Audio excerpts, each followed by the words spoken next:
Bonjour le monde, bienvenue dans les Chroniques d'amour, votre programme qui parle de l'amour en long et en large.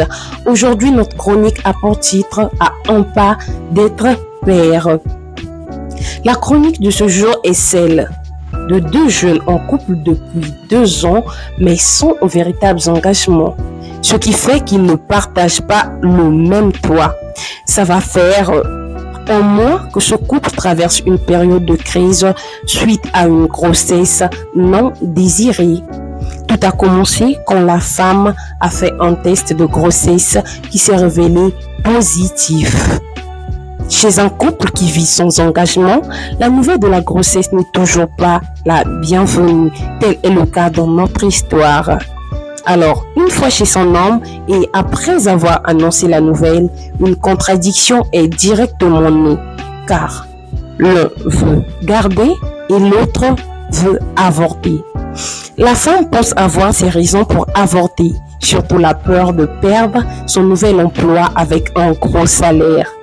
L'homme de son côté ne veut pas avorter, la première chance pour lui de devenir père. Car à 40 ans, célibataire et sans enfant, il n'ose pas prendre ce risque. Même après plusieurs heures de discussion, chacun reste sur sa position. De retour chez elle, la femme décide de prendre des distances. Quelques jours plus tard, l'homme reçoit un message disant « Désolé, j'ai avorté ». Épris de colère, le lendemain, il se rend au commissariat pour porter plainte pour avortement illégal. Voici donc notre affaire du jour. Une plainte a été déposée contre une dame pour avortement.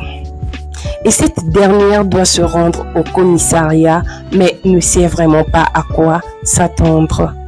À vous, les professionnels du droit, que prévoit la loi au sujet de l'avortement?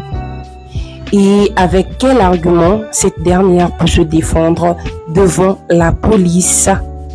Prière de mettre vos avis en commentaire.